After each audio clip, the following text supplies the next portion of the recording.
आज का जो लेसन है आप सभी का वो लेसन नंबर 4 है क्लास 12th का। और क्लास 12th के जो पॉलिटिकल साइंस के स्टूडेंट्स हैं उन लोगों के लिए इंपॉर्टेंट चैप्टर है।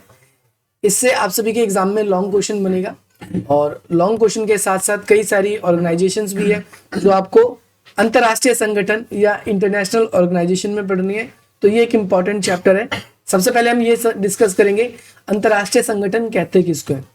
संगठन को अगर हम देखें तो संगठन एक तरीके का समूह होता है और समूह जो है वो ये दो प्रकार के हो सकते हैं। एक ऐसे समूह जो देश के अंदर बनाए जाए, देश के अंदर तो वो राष्ट्रीय संगठन हो जाते हैं, जैसे दो राज्यों के द्वारा बनाया जा रहा है या देश के अंदर जो बनाए जा रहे हैं वो राष्ट्रीय संगठन कहलाएंगे। एक ऐसे ही दूसरा संगठन का प्रकार होता है जिसे हम बोलते हैं अंतर्राष्ट्रीय संगठन। और अंतर्राष्ट्रीय संगठन का मतलब सिंपल सा है कि दो या दो से ज्यादा देश मिलकर जब किसी समूह या संगठन का निर्माण करते हैं तो उसे अंतर्राष्ट्रीय संगठन कहते हैं। अंतर्राष्ट्रीय संगठन जो होते हैं वो अलग अलग प्रकार के होते हैं और उनका पर्पस हो सकता है बनाने का। जैसे नाटो है, नाटो कैसा एक संगठन है तो नाटो बोलोगे ये एक सैनिक संगठन है। अगर हम WTO की बात करेंगे तो आप बोलोगे ये भी एक संगठन है इंटरनेशनल, लेकिन ये कैसा जुड़ा है, स्वास्थ्य से जुड़ा हुआ है, स्वास्थ्य से जुड़ा हुआ है। इसके बाद में आप WB की बात करोगे तो आप बोलोगे ये वर्ल्ड बैंक है, तो ये बैंकिंग या मौद्रिक नीतियों से जुड़ा हुआ बैंक है। और आप WTO की बात करोगे तो ये व्यापार से संबंधित है, ये व्यापार से संबंधित है।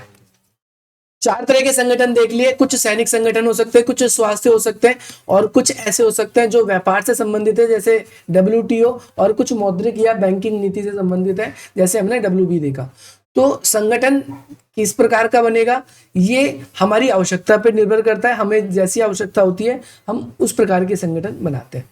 भारत के अंदर अगर हम बात करेंगे राष्ट्रीय स्तर पर बहुत सारे संगठन हैं जो भारत में सुधार के कार्य कर रहे हैं, जैसे महिला सुरक्षा से जुड़े हुए बहुत सारे संगठन है, बाल श्रम से जुड़े हुए संगठन है। लेकिन इस चैप्टर में हमें किसके बारे में पढ़ना है, हमें अंतर्राष्ट्रीय संगठन। तो पूरी दुनिया में सबसे बड़ा अगर अंतर्राष्ट्रीय कोई संगठन है तो उसका नाम है संयुक्त राष्ट्र संघ। इसे कई बार हम राष्ट्र संघ के नाम से भी जानते हैं, ध्यान रखना आप सभी को। और इसे अगर इन शॉर्ट में कहें तो UNO है और इसे कई बार UN भी लिखा जाता है। तो आप दोनों नाम देखोगे तो समझ जाओगे आप कि संयुक्त राष्ट्र संघ की ही बात हो रही है, चाहे राष्ट्र संघ भी लिखा हुआ है तब भी। अब यहाँ पर थोड़ा सा मैं आप लोगों को क्लियर कर दूं, राष्ट्र संघ और संयुक्त राष्ट्र संघ आखिर है क्या। सबसे पहली बात तो जो राष्ट्र संघ है, तो आपके पेपर में राष्ट्र संघ लिखा है या फिर आपके सामने लीग ऑफ नेशन लिखा है, लीग ऑफ नेशन। तो लीग ऑफ नेशन जो है ये कब बना, ये फर्स्ट वर्ल्ड वॉर के बाद। फर्स्ट वर्ल्ड वॉर 1914 से लेकर 1918 तक हुआ। और पहले विश्व युद्ध के बाद भी अगर हम देखते हैं तो अंतरराष्ट्रीय व्यवस्था जो थी वो पूरी खराब हो गई थी, देशों के आपसी संबंध खराब हो गए, भविष्य में दोबारा कभी युद्ध ना हो ऐसी सोच सब लोग रख रहे थे, क्योंकि उन्होंने देखा कि जो ये विश्व युद्ध होता है 4 वर्ष तक हुआ, बहुत से देशों की अर्थव्यवस्था खराब हो गई, बहुत से लोगों की जाने गई, बहुत से देशों की अर्थव्यवस्था बिल्कुल ही ऐसी खराब हो गई। उन्होंने सोचा कि युद्ध तो हमारे लिए कुल मिला के नुकसानदायक ही रहा है, हमारे लिए फायदेमंद नहीं रहा है। तो इस युद्ध को रोकने के लिए हम ऐसी संस्था बनाएंगे कि भविष्य में कभी देशों के बीच में कोई संबंध खराब हो, लड़ाई झगड़ा हो आपस में, तो वो एक ऐसे संगठन में जाए जहां पर जाकर अपनी बातों को रख सके, लड़ाई झगड़े की जगह बातचीत से उनके मामलों को सुलझाया जा सके। तो यही करते हुए लीग ऑफ नेशन की स्थापना हुई वर्ष 1919 में। पूरी तरीके से 1920 में इसने कार्य करना शुरू किया, लेकिन 1919 में इसकी स्थापना की गई।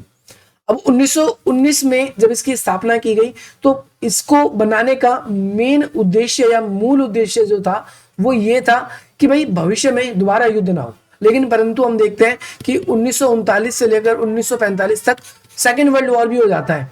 इसे जिस उम्मीद से बनाया गया वो उम्मीद हमारी कायम नहीं रही। हम कह सकते हैं कि वर्ल्ड वॉर रोकने के लिए या भविष्य में कभी दोबारा बड़ा ऐसा युद्ध ना हो, इस चीज के लिए हमने संगठन को बनाया था, परंतु ये युद्ध को रोकने में असफल रहा। और जब वर्ल्ड वॉर हो गया, वर्ल्ड वॉर को ये रोक ही नहीं पाया, तो वर्ल्ड वॉर जब आगे चलकर फाइनली 1945 में खत्म हुआ, भविष्य में युद्ध ना हो ये कसौटी हमने इसको दी थी, परंतु इस कसौटी पे ये उतरा नहीं। जो कार्य दिया था वो कार्य कर ही नहीं पाया। 1945 में जब वॉर खत्म हुआ तो देशों ने सोचा क्यों ना इसमें कुछ बदलाव कर दिए जाए। ताकि जो काम ये नहीं कर पाए भविष्य में कर पाए। और हम देख रहे हैं 1945 में जब सेकेंड वर्ल्ड वॉर खत्म हुआ था, तो आपको पता है वो वर्ल्ड वॉर उस समय खत्म होता भी। सिंपल सा इसका आंसर है कि भाई हमने देखा जापान के ऊपर परमाणु बम गिराए गए, और जब जापान के ऊपर परमाणु बम गिराए गए थे तो उस परमाणु बम से, क्योंकि उस समय तक इटली और जर्मनी जो है वो युद्ध से पराजित हो चुके थे, केवल जापान जो था वो धुरी राष्ट्र की तरफ से लड़ रहा था। जब जापान के ऊपर भी परमाणु बम गिरे तो जापान ने भी युद्ध में घोषणा कर दी कि भाई मैं आत्मसमर्पण करता हूं, या फिर अब युद्ध हम नहीं करेंगे। इसने अपनी हार मान ली, आप ये कह सकते हो। तो इस तरीके से जब युद्ध सामने लड़ने वाला कोई नहीं रहा तो युद्ध क्या हो गया, समाप्त हो गया। तो भाई अब भविष्य में सबको पता है, आप वर्तमान समय में बहुत सारे ऐसे देश हैं जिनके पास परमाणु है। आपने देखा पहले अमेरिका के पास था, अब रूस के पास है, ब्रिटेन के पास है, फ्रांस के पास है, भारत, पाकिस्तान, चीन और इजराइल जैसे देशों के पास भी है, ईरान के पास भी है। ऐसे बहुत सारे देश हैं आज वर्तमान समय में जिनके पास परमाणु बम है। अब जब देशों के पास में परमाणु बम है तो ध्यान से सुनना है मेरी बात आप सभी को, तो भविष्य में युद्ध होएगा इतना बड़ा, तो उस पर अगर किसी ने परमाणु बम फेंक दिया तो उस देश की हालत भी बहुत ज्यादा खराब होगी। जापान बहुत ज्यादा आत्मनिर्भर देश है, जापान के लोग बहुत अच्छे होते हैं। आपने डॉक्टर सदायु वाला चैप्टर पढ़ा है, उसमें देखा है कि वो दूसरों की मदद भी करते हैं। लेकिन हमारे जैसे लोग होगा, अगर देखेगा ना कि कोई इंसान मरा है, अगर उसके हाथ में आईफोन है तो उसको बचाने की जगह पहले आईफोन लेके उसका लोग भाग जाएंगे, उसको बचाएंगे नहीं जल्दी। हमारे देश में ऐसे लोग भी हैं।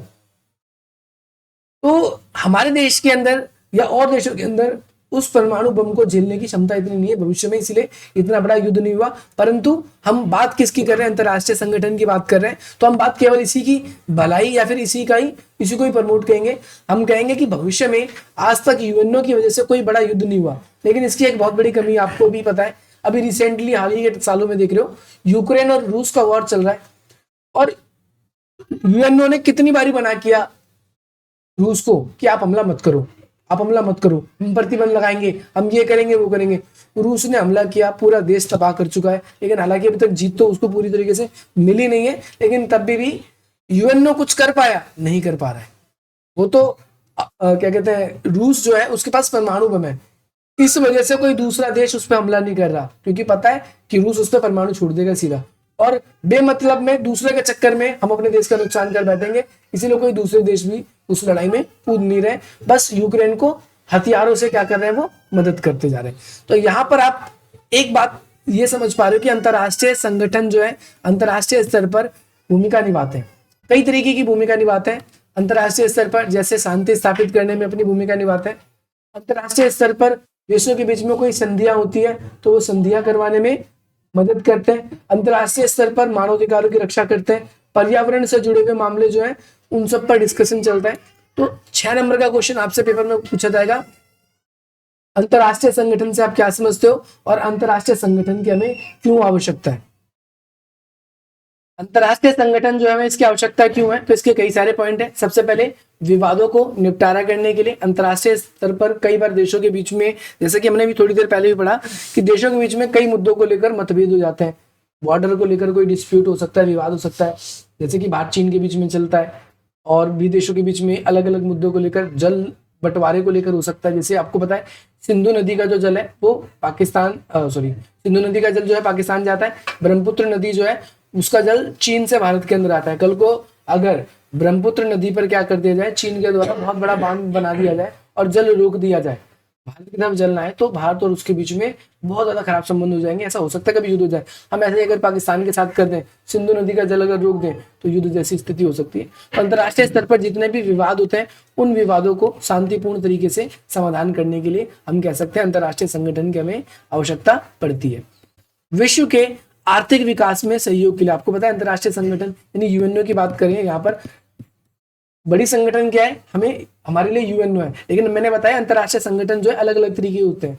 जिस तरीके का अंतरराष्ट्रीय संगठन होगा उस तरीके का कार्य करेगा। अगर यूएनओ जैसा संगठन है तो विश्व में शांति लाने की कोशिश करेगा, हालांकि उसकी बात माने या ना माने वो एक अलग बात है, लेकिन इसका कार्य क्या है, और इसने प्रयास भी किया है हर बारी जब भी देशों के बीच में युद्ध जैसी स्थिति होती है तो यहाँ पर इसके द्वारा कोशिश की जाती है।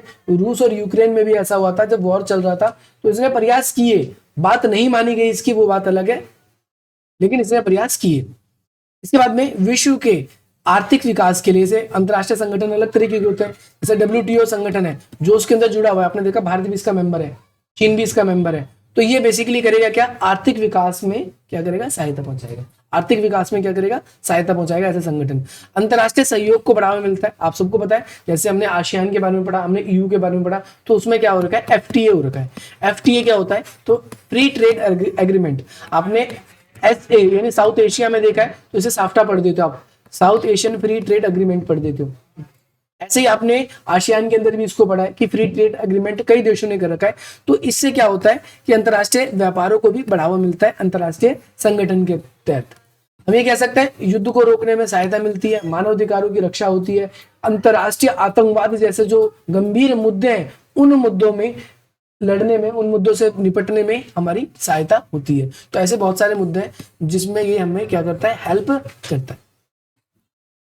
एक ब्रीफ छोटा सा इतिहास बताया गया है कि संयुक्त राष्ट्र संघ आखिर बना कैसे। मैंने बताया पहले विश्व युद्ध के बाद यानी 1914 से 1918 तक जो फर्स्ट वर्ल्ड वॉर चला, उसको रोकने के आगे भविष्य में युद्ध ना हो, प्रथम विश्व युद्ध के बाद भविष्य में दोबारा कोई बड़ा युद्ध ना हो, इसके लिए क्या किया, राष्ट्र संघ या फिर लीग ऑफ नेशन नाम की संस्था बनाई। लेकिन ये असफल रहा। 1939 से 45 तक सेकेंड वर्ल्ड वॉर हो जाता है और अंतरराष्ट्रीय स्तर पर जो है शांति और सुरक्षा जो इसको मेंटेन करने के लिए बनाया गया वो मेंटेन नहीं कर पाया और इसमें कुछ कमी महसूस की गई। उस कमी को दूर करके इसमें कुछ बदलाव किए गए और वर्ष 1945 में अक्टूबर का मंथ था, 24 अक्टूबर, पूरा टाइम याद रखना आपको, 24 अक्टूबर 1945 को अमेरिका के सैन फ्रांसिस्को वहां पर क्या किया गया भाई, इसकी स्थापना की गई और इसकी स्थापना के समय 51 देश थे जिन्होंने इस पर हस्ताक्षर किए। भारत में हम रहते हैं तो भारत का इंपॉर्टेंट है। 6 दिन बाद ठीक 30 अक्टूबर को भारत इसके अंदर क्या हो गया था, शामिल हो गया था। 30 अक्टूबर 1945 में शामिल हो गया था भारत इसके अंदर। वर्तमान समय में इसके 193 देश है। अंतिम देश अगर आपसे पूछ रहे इसमें कौन शामिल हुआ है अंतिम देश, तो आप कह देना दक्षिणी सूडान जो है वो इसका अंतिम देश है, दक्षिणी सूडान। याद रखना आप सभी को इसके बारे में। अब भाई ये भी क्वेश्चन इंपॉर्टेंट है, देखो या तो पिछला क्वेश्चन आएगा, पिछला तो आसानी से लिख देते हैं, लेकिन इसमें थोड़ा सा कॉम्प्लिकेटेड है, इसको क्योंकि याद करना पड़ेगा डाटा आपको। संयुक्त राष्ट्र संघ की संरचना, या फिर आपसे पेपर में प्रधान अंग पूछे, प्रधान अंग कौन कौन से, या फिर आपसे ये पूछे कि संयुक्त राष्ट्र संघ जो है इसका एक प्रधान अंग, मुख्य अंग कौन कौन से, स्ट्रक्चर बताओ इसका स्ट्रक्चर। तो इसमें 6 चीजें आपको याद रखनी है। सबसे पहले आपको याद रखना है इसका आम सभा, इसके बारे में बात करेंगे। फिर दूसरा इंपॉर्टेंट चीज आपको याद रखना है सुरक्षा परिषद। फिर तीसरा इंपॉर्टेंट चीज आप सभी के लिए सचिवालय है। चौथा है आप सभी के लिए अंतरराष्ट्रीय न्यायालय, पहला दूसरा। इसी प्रोस्पेक्टिव में आपको इसको अगर याद करोगे इनकी इंपॉर्टेंस उतनी है। पांचवा और लास्ट में हटाइए न्यास परिषद। सबसे पहले आम सभा की बात करेंगे। तो आम सभा में सभी, इसे इंग्लिश में जनरल काउंसिल बोलते हैं। आम सभा यानी ऐसी सभा जिसमें हर एक सदस्य देश जो इसका मेंबर है वो आ सकता है। सबको बराबर वोटिंग राइट है, यानी जब भी कोई फैसला लिया जाता है यूएनओ के अंदर तो एक बार जब चर्चाएं चलती हैं मुद्दों के ऊपर, जैसे रूस और यूक्रेन के वॉर की चल रही थी, तो पहले उसे जनरल काउंसिल में पेश किया गया। फिर देशों ने अपनी अपनी प्रतिक्रिया दिखाई, मुद्दा गंभीर लगा तो उस पर चर्चाएं हुई, क्या होना चाहिए क्या नहीं होना चाहिए। सब देशों की राय ली गई, वोटिंग कराई जाती है, सभी देशों को बराबर वोट होता है। वहां से जब आम सभा से कोई मुद्दा पास होता है तो वो जाता है सीधा सुरक्षा परिषद में, और सुरक्षा परिषद विश्व में शांति और सुरक्षा के मामले में एक्टिव रहता है। अगर कहीं पर भी विश्व में शांति और सुरक्षा की बात है तो सुरक्षा परिषद जो है एक्टिव हो जाता है। दोनों ही नाम है इसके, आम सभा भी और महासभा, कुछ भी लिख सकते हो, ठीक है भाई। अच्छा, इसके बाद में जो मैंने आपको बताया, इसमें एक तो सभी सदस्य देश शामिल होंगे, 193 है तो 193 है, सबको बराबर वोटिंग राइट है। और अक्टूबर का जो तीसरा मंगलवार होता है उसकी बैठक उस दिन शुरू होती है। यहाँ पर आपकी क्लास का नहीं, लेकिन बता दिया मैंने। इसके बाद में सुरक्षा परिषद जो है, सुरक्षा परिषद के बारे में आपको ये याद रखना है कि इसमें टोटल 15 सदस्य हैं, जिसमें से 5 तो स्थायी हैं और 10 कैसे अस्थायी। स्थायी सदस्यों की क्या फीचर है भाई, इनके पास में वीटो पावर है, जिसे हिंदी में क्या बोलते थे, निषेध अधिकार, वीटो।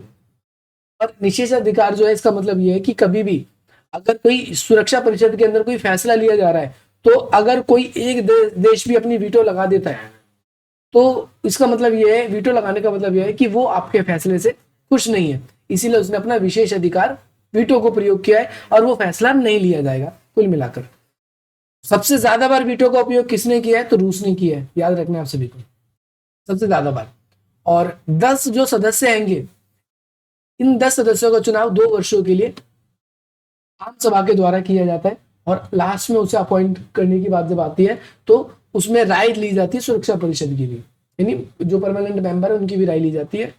अच्छा, जो ये सुरक्षा परिषद है इसके अंदर ऐसे 27 सदस्यों का कॉन्सेप्ट आगे शुरू से नहीं रहा, ये बाद में आया है जब देखा गया कि यूएनओ के अंदर सदस्यों की संख्या लगातार बढ़ती रही है, और सदस्य बढ़ने के साथ साथ लेकिन उसमें बहुत सारी सुविधाओं का या फिर नए नए बदलाव हुए, लेकिन सुरक्षा परिषद जो है उसके सदस्य शुरू से ही 5 के 5 रहे।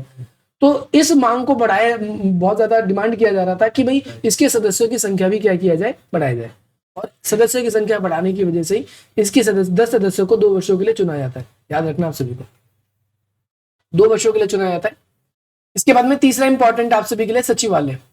सचिवालय क्या है, इसे आप कह सकते हो कि अब यूएनओ की जो बैठक है, मैंने आपको जैसे बताया जनरल काउंसिल की जनरली बैठक क्या होती है, जनरली बैठक अक्टूबर के आपके 3rd मंगलवार से स्टार्ट होती है, लेकिन कई बार अंतरराष्ट्रीय स्तर पर इमरजेंसी का माहौल हो जाता है, जैसे भी रूस ने यूक्रेन के ऊपर वॉर डिसाइड कर दिया, तो अब रूस के पास आप सबको पता है परमाणु बम है, वॉर डिसाइड कर दिया, अब किसी देश का कोई पता थोड़ी, उसने परमाणु छोड़ ही दिया, दिमाग उसका ज्यादा ही खराब हो गया, उसने परमाणु छोड़ ही दिया मान के चलो। तो ऐसी स्थिति में क्या होगा कि वो परमाणु क्या मानव जाति के लिए खतरा है, वो हथियार।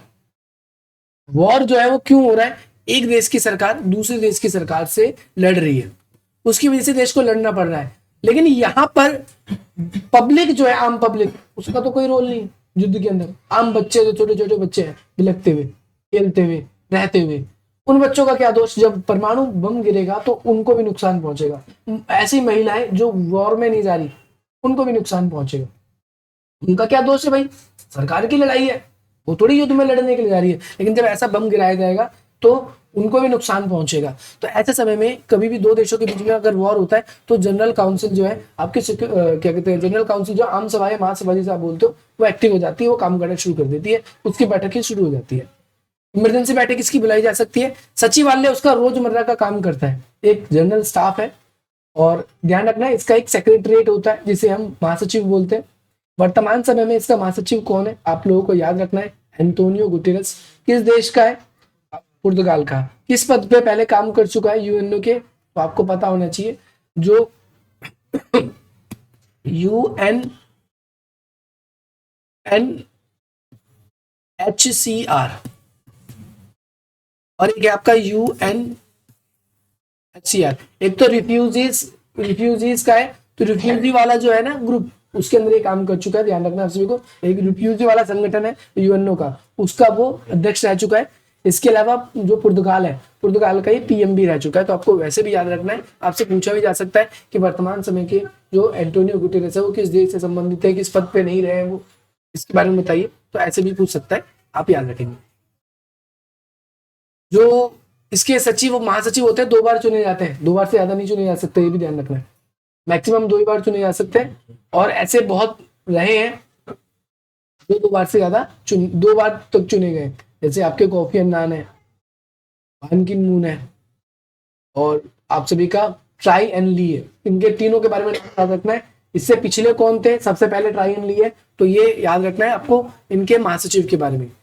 चौथी बात करते हैं हम अंतरराष्ट्रीय न्यायालय। तो अंतरराष्ट्रीय, तो यहाँ पर मैं आपको बता रहा हूँ अंतरराष्ट्रीय न्यायालय के बारे में। तो इसमें कितने न्यायाधीश हैं आपके, टोटल 15 न्यायाधीश हैं, जो कि 9 वर्षों के लिए चुने जाते हैं, और इसकी अपॉइंटमेंट भी सिक्योरिटी काउंसिल की परामर्श से ही किया जाता है। एक आप सभी का 5वां आ जाता है सामाजिक आर्थिक परिषद। तो इसके बारे में याद रखना है कितने सदस्य हैं, इसमें 54 सदस्य हैं। और बेसिकली काम क्या करता है ये काम ये करता है कि जो हमारे विश्व में अलग अलग देश हैं उनमें जो कल्चर है उसको प्रमोट करता है, उनके कल्चर को प्रिजर्व करता है। यूनेस्को इसी के अंडर काम करता है। इन सब के मुख्यालय आपसे पूछा जा सकता है, जैसे अंतरराष्ट्रीय न्यायालय का मुख्यालय कहाँ पर है, पूछा गया ये हैंग में। आप सभी को ध्यान रखना, सुरक्षा परिषद का जो मुख्यालय वो कहाँ पर है, न्यूयॉर्क में। महासभा का न्यूयॉर्क में, ट्रस्टीशिप विद काउंसिल उसका भी न्यूयॉर्क में, सचिवालय का भी न्यूयॉर्क में, और सामाजिक आर्थिक परिषद का भी न्यूयॉर्क में। आप किसका याद कर लो, केवल एक अंतरराष्ट्रीय न्यायालय का, केवल वही हैंग में, बाकी सारे के सारे कहां पर है, न्यूयॉर्क में। लास्ट बच जाता है आपका ट्रस्टीशिप विद काउंसिल, जिसे हम न्यास परिषद भी बोलते हैं। भाई बेसिकली क्या था कि जब यूएनओ बनाया गया तो कुछ ऐसे जगह थी जिन जगहों की सुरक्षा की व्यवस्था करना बहुत जरूरी था। उन जगहों की सुरक्षा की व्यवस्था करना बहुत जरूरी था। वहां पर एक्सटेंडेबल सरकार नहीं थी, वहां पर संसाधन नहीं थे, तो यूएनओ की न्यास में कुछ क्षेत्रों को रखा गया था और 1994 से इसे स्थगित कर दिया गया है। जो आपका पलाऊ नाम का जगह है, उस जगह के विकास के बाद में इसको स्थगित कर दिया गया और ये कहा गया भविष्य में अगर कभी आवश्यकता होगी तो इसे एक्टिव किया जाएगा, जब तक इसको अनएक्टिव कर देते। संयुक्त राष्ट्र संघ जो है उसके अंदर शीत युद्ध के बाद में क्या क्या सुधार की बात हुई है। देखो शीत युद्ध कब खत्म हुआ, 1991 के बाद अगर लिखा जाए तो भी कंफ्यूज मत होना, ये शीत युद्ध की बात हो रही है, या हाल ही के टाइम पे भी आपसे लिखा जाए कि शीत युद्ध के अंदर सुधार की क्या क्या बात की गई है। तो सबसे पहली बात इसमें कहा गया है जो इसकी सुरक्षा परिषद है, इसकी सुरक्षा जो परिषद है, तो सुरक्षा परिषद के अंदर सुधार की बात है। किसकी बात है भाई, सुरक्षा परिषद के अंदर सुधार की बात हो रही है। 15 सदस्य हो चुके हैं, आप सभी को पता है, लेकिन अभी भी क्या कही जा रही है भाई 10 तो अस्थायी सदस्य बढ़े हैं, और अस्थायी हो या ना हो इतना कोई फायदा नहीं। मेन फायदा किसके पास है, जिसके पास वीटो है, और वीटो किसके पास है, सुरक्षा परिषद की स्थायी सदस्य। पांचों नाम याद रखने, आपसे पेपर में हो सकता है मैप में दे दे क्वेश्चन, कह दे बताओ उस देश का नाम बताओ जो सुरक्षा परिषद में वीटो धारक देश है, तो आपको अमेरिका, रूस, ब्रिटेन, फ्रांस, चीन, इनका याद रखना है। और 10 जो अस्थायी सदस्य हैं वो 2 वर्ष के लिए चुने जाते हैं, तो परमानेंट तो है नहीं कि 2 वर्ष बाद भी वही चुने जाएंगे। 2 बार ऐसा हो सकता है कि 2 वर्ष के लिए कोई चुना गया, फिर दोबारा 2 वर्ष के लिए चुना गया, ऐसा हो सकता है। इसके बाद अगली बार किसी और को चुनना होगा। फिर इसीलिए सुरक्षा जो हम कह सकते हैं जो अस्थायी सदस्य है उसके बारे में नहीं बताया गया, बस इतना बताया गया है कि 2 साल के लिए चुने जाते हैं। अच्छा, एक और इम्पोर्टेंट बात है, जब सुरक्षा परिषद का कोई फैसला लिया जाएगा 5 स्थायी तो राजी होने चाहिए और 4 अस्थायी भी होने चाहिए, यानी टोटल 9 सदस्य इसके राजी होने चाहिए भाई, ध्यान रखना है। और ये जो 4 जो राजी नहीं है ना, अगर ये राजी नहीं होंगे तो सुरक्षा परिषद के जो स्थायी सदस्य हैं वो उसे हटा देंगे, तब अपने आप ही राजी हो जाएगा जो अगला आएगा। तो आप कह सकते हो कि इसके अंदर भाई ये मेन जो है 5 ही है, इन 5 का फैसला माननीय होता है।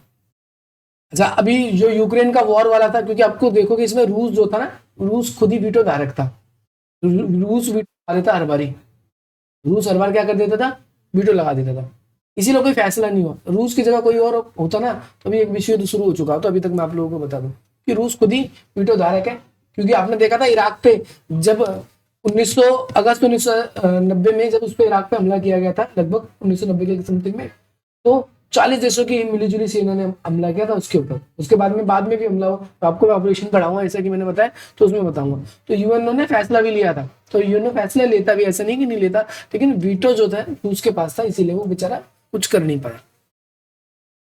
शीत युद्ध के बाद से ही इसके अंदर और भी परिवर्तन की बात हो रही है। देखो परिवर्तन की बात क्या हो रही है, एक तो जो बड़े देश हैं अधिकतर फैसले जो लिए जाते हैं ना वो केवल बड़े देशों के मर्जी से लिए जाते हैं। अब आप देखो इसका मुख्यालय बनाया गया, एक देश ऐसा है जो हैंग यहाँ पर है, बाकी सारे के सारे कहाँ पर है, न्यूयॉर्क।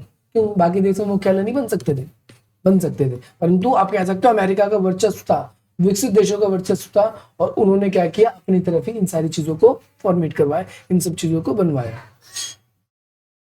इसके साथ साथ देखो भाई सुरक्षा परिषद में जो है, सुरक्षा परिषद में सुधार के अलावा भी जैसे अंतरराष्ट्रीय स्तर पर भुखमरी है, गरीबी है, बहुत सारी बीमारियां है, आतंकवाद है, ऐसे देश जहां पर लोगों को संसाधन तो है लेकिन खाने पीने के लिए तरसते हैं, अफ्रीका के देश है, मानवाधिकार के मुद्दे हैं, जेनोसाइड होता है बहुत सारे देशों में, तो संयुक्त राष्ट्र संघ को ये आशा की जा रही है ऐसे देशों की भी मदद की जाए, वहां पर मेंटेन करने में। आप सबको पता है हमारे देश में पोलियो की दवाई पिलाई जाती है, आप सबने बचपन में पी होगी।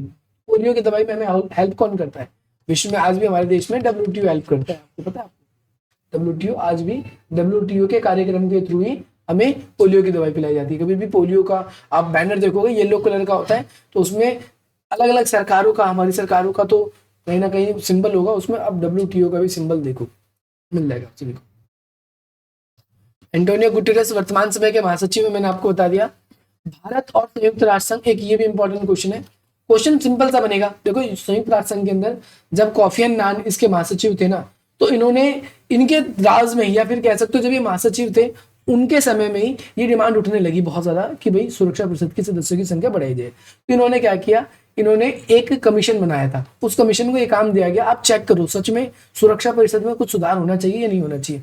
तो उस कमीशन ने 3 बातें कही, उस कमीशन ने 3 बातें कही कि एक्चुअलिटी में हमें इसके अंदर सुधार करना चाहिए, क्योंकि जो सुरक्षा परिषद है उसमें केवल वीटो धारक जो देश है उसकी मर्जी चलती है, पश्चिमीकरण की छाप दिखती है, और कहीं ना कहीं जो गरीब देश है, जो लाचार देश है, उनके फैसले उसमें नहीं लिए जाते।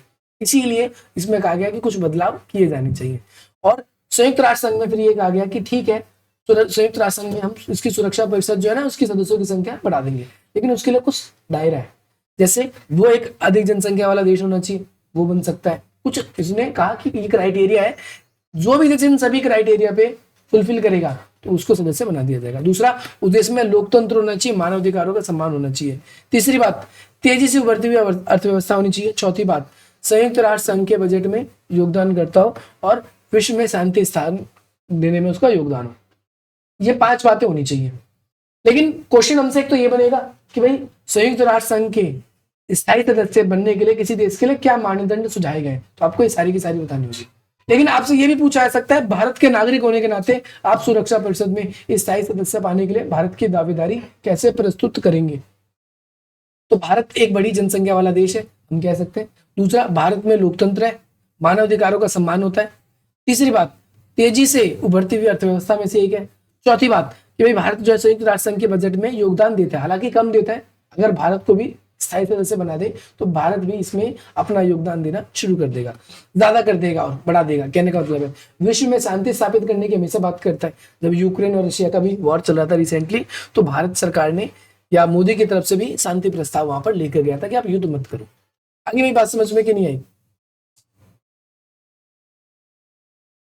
देखो भाई, संयुक्त राष्ट्र संघ में पहले सुरक्षा परिषद के जो सदस्य थे, स्थायी 5 थे, अस्थायी 6 थे 1965 में, और 6 संख्या को बढ़ाकर 10 कर दिया गया था उसके बाद से आगे चलकर। ठीक है, ये याद रखना है कि याद रख सकते हो। तो वैसे पूछा क्वेश्चन नहीं है, क्या पता पूछे, सपोर्टिंग मटेरियल में लिखा है तो आपके।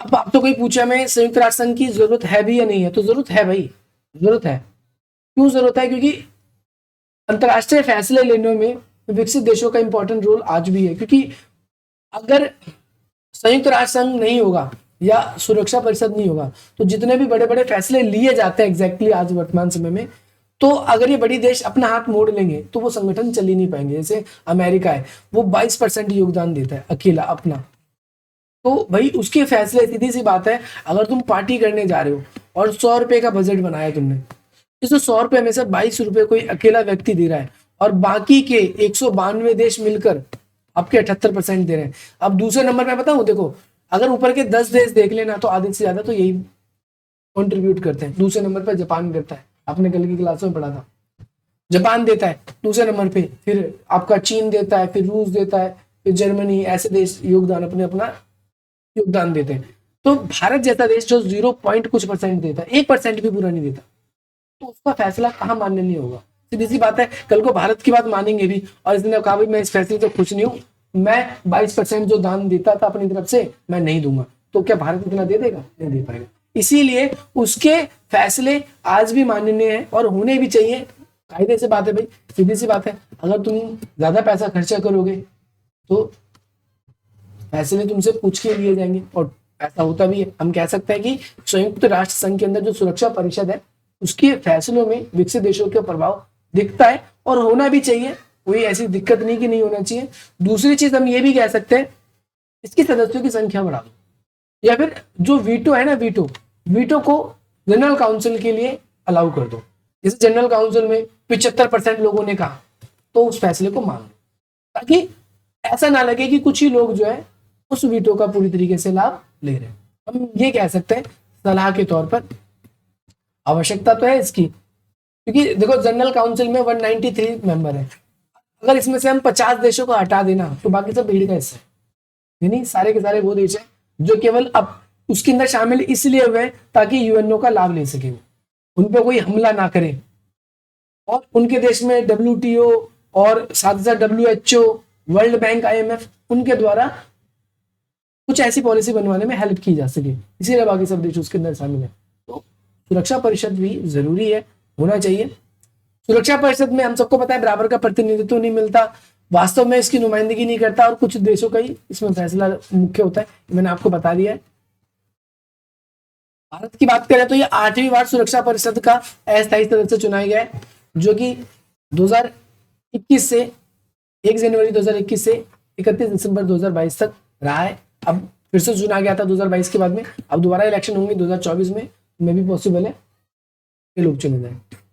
संयुक्त राष्ट्र संघ के उद्देश्य और सिद्धांत क्या है? तो इसमें वही सारे उद्देश्य और सिद्धांत है जो अंतरराष्ट्रीय संगठन के उद्देश्य है, सेम आप इसमें लिख सकते हो, कोई अलग नहीं लिखना है इसके अंदर।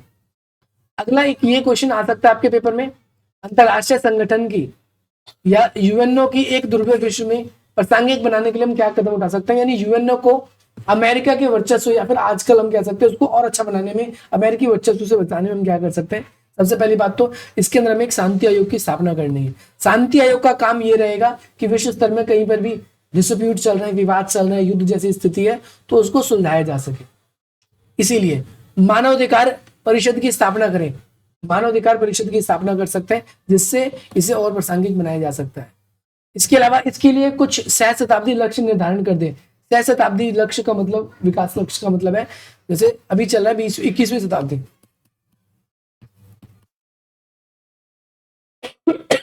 तो अब अगली 22वीं शताब्दी जब आएगी ना तो उसके लिए हम कुछ लक्ष्य निर्धारण कर दें कि क्या क्या लक्ष्य है, इसको क्या क्या प्राप्त करना है। सहस्त्राब्दी लक्ष्यों का मतलब ये होता है सीधा 100 साल के लिए हम गोल बना दें। जैसे आपने देखा होगा क्योटो प्रोटोकॉल, उससे पहले आपने रियो समिट देखा, तो रियो समिट में एक था एजेंडा 21। तो एजेंडा 21 क्या था? 21वीं शताब्दी होने से पहले हमें पर्यावरण में क्या क्या बदलाव करने हैं, यानी पर्यावरण को कैसे और सुरक्षित करना है, इसके बारे में एजेंडा 21 था। तो एक हमने एक, हालांकि 10 वर्ष ही बचे थे, आप सबको लगभग पता है 1992 में रियो समिट हुआ और उसके बाद में सन 2000 जैसे ही क्रॉस होएगा, 2000 स्टार्ट होएगा तो रियो समिट हो जाएगा। तो लगभग 8 से 10 साल का टाइम था। 8 से 10 साल के टाइम के बीच में हम ये कह सकते हैं कि भाई हमने 21वां एजेंडा 21 रखा था कि 8 साल में हमें पर्यावरण में कितना बदलाव कर सकते हैं, ये सारी करेंगे। अब इसमें कुछ एजेंसी के बारे में, तो एजेंसी को हम अगली क्लास की डिस्कस करेंगे, एजेंसीज के बारे में। ठीक है भाई, आज की क्लास हमारी इतनी रही।